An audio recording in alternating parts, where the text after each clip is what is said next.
Assalamualaikum warahmatullahi wabarakatuh. Saya sebagai ketua kelompok kami yang beranggotakan 1 Mahmudah, 2 Suwarti, 3 Rizka Maulida Lubis, dan 4 Dina Permatasari, 5 M Nur Sifa, 6 Ridwan, dan saya sendiri Diplan akan mempresentasikan teori pengambilan keputusan. Menurut Sundang Pesiagian, pengambilan keputusan adalah suatu pendekatan yang sistematis terhadap hakikat alternatif yang dihadapi dan mengambil tindakan yang menurut perhitungan merupakan tindakan yang paling cepat.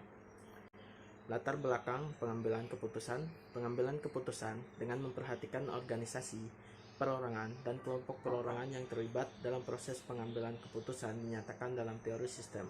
Dalam teori ini, suatu sistem merupakan suatu set elemen-elemen atau komponen yang tergabung bersama berdasarkan suatu bentuk hubungan tertentu. Komponen itu satu sama lain sangat membentuk suatu kesempatan yang utuh. Tingkah laku suatu organisasi sangat tergantung pada tingkah laku komponen-komponennya dan hubungan antar komponen.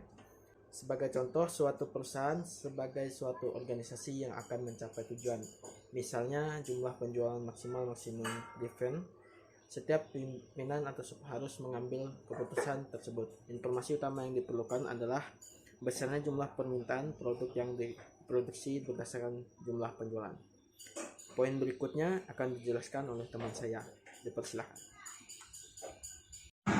1. Tahap identifikasi masalah inti atau utama. Untuk dapat mengidentifikasi masalah inti atau utama, perlu dipahami terlebih dahulu apa yang dimaksud dengan masalah. Beberapa ahli mendefinisikan masalah sebagai pertanyaan yang harus dijawab. Adapun yang mengidentifikasi masalah sebagai sebuah kesenjangan antara harapan dan kenyataan yang harus diatasi. Dan juga ada yang mengartikan masalah sebagai penyimpangan dari kondisi normal. Apapun definisi masalah yang digunakan, bagaimanapun identifikasi masalah tetaplah merupakan tahapan yang kritis. Contohnya, ibarat dokter memberikan obat berdasarkan diagnosis penyakit yang salah. Akibatnya fatal. Pasien tidak akan sembuh dengan obat tersebut. Selanjutnya, langkah-langkah pengambilan keputusan nomor 2, yaitu mengumpulkan data dan informasi yang relevan. Dengan langkah ini, kita dapat membuat keputusan berdasarkan data dan fakta. Langkah-langkah pengumpulan data dan informasi pada tahap ini antara lain: pertama, menentukan metode pengumpulan data yang tepat, cepat dalam rangka mendapatkan data yang relevan dan valid. Kedua, menentukan skala prioritas terhadap data yang akan dikumpulkan. Ketiga, mengklasifikasi data yang terhimpun. Bagaimanapun, yang perlu dicatat adalah bahwa data yang dikumpulkan adalah data yang relevan dan berkualifikasi. Selanjutnya adalah mengidentifikasi alternatif. Sama halnya dengan tahap identifikasi masalah, tahap mengidentifikasi alternatif keputusan juga memerlukan data dan informasi. Semakin lengkap data relevan yang tersedia, semakin baik alternatif keputusan yang dapat dipilih. Berdasarkan data yang diperoleh, dicoba dicari berbagai alternatif keputusan. Beberapa cara atau metode untuk mendapatkan gagasan alternatif keputusan diantaranya adalah metode Osborne atau curah pendapatan dan metode curah pendapatan tertulis. Metode curah pendapatan yang dikemukakan oleh Osborne adalah cara mendapatkan gagasan di mana setiap individu diberi kebebasan untuk menyampaikan secara lisan ide-ide yang ada di dalam kepikiran terkait masalah yang sedang dihadapi. Sedangkan metode curah pendapatan secara tulis sama seperti curah pendapatan Osborne.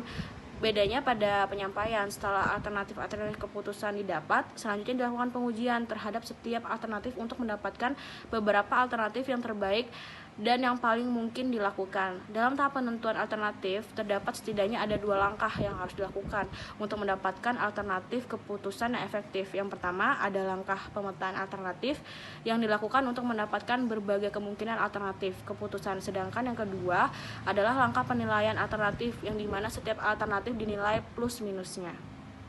Yang keempat adalah menimbang bukti. Menurut pakar manajemen Phil Hickson dan Anthony Sturges, dalam langkah ini diperlukan mengevaluasi kelayakan, penerimaan, dan keinginan untuk mengetahui alternatif manakah yang terbaik.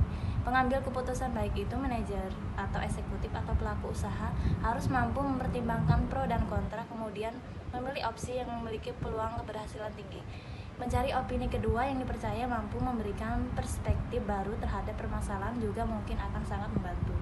Proses pengambilan keputusan juga menyangkut dengan naluri, daya pikir, dan serangkaian metode intuitif yang keseluruhannya dirangkum menjadi suatu kreativitas atau pendekatan holistik.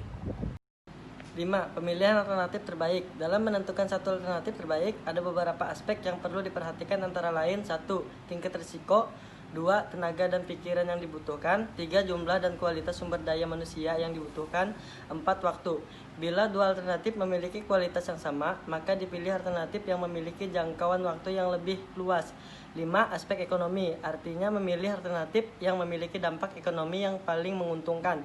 6. Dapat dilaksanakan. Pemecahan masalah harus bersifat praktis, tidak terlalu spekulatif, namun juga tidak takut berinovasi. Untuk langkah ke-6, yaitu pelaksanaan keputusan. Pertama-tama perlu dibedakan lebih dahulu antara istilah keputusan, yaitu membuat keputusan, mengambil keputusan, dan mengeluarkan keputusan. Membuat keputusan merupakan proses dari awal sampai akhir untuk mencapai sebuah hasil yang baik, yaitu pemecahan masalah. Dan selanjutnya mengambil keputusan merupakan salah satu tahap dalam proses pengambilan keputusan, yakni memilih alternatif terbaik. Selanjutnya mengeluarkan keputusan merupakan langkah-langkah komplit di antara langkah-langkah manajemen yang terdiri dari perencanaan hingga pengawasan dan penilaian. Nah, untuk kelayakan sebuah keputusan terletak pada pelaksanaannya. Oleh karena itu, keputusan yang dikeluarkan harus terdiri dari beberapa unsur, yaitu seperti surat keputusan, orang yang menerima atau melaksanakan keputusan, perencanaan distribusi, tanggung jawab dan wewenang, skedul waktu, dan anggaran belanja. Oke, yang ketujuh, meninjau kembali langkah penting namun paling sering diabaikan dalam proses pengambilan keputusan adalah mengevaluasi keputusan. Apabila keputusan yang diambil tidak sesuai dengan apa yang telah direncanakan, segeralah tinjau kembali dan telusuri secara runtut apa yang menyimpang atau tidak sesuai. Jadi, kesimpulannya dari poin-poin di atas dapat kita ketahui bahwa dalam proses pengambilan keputusan hendaknya diawali dengan jenis keputusan yang akan diambil.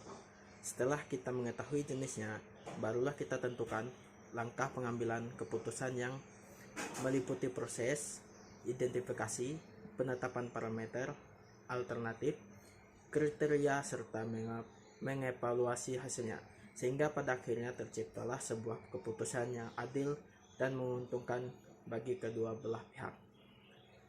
Untuk penutup, sekian dari presentasi kami. Mohon maaf jika ada salah kata maupun kekurangannya. Wallahul muwaffiq ila aqwamit thoriq. Wassalamualaikum warahmatullahi wabarakatuh.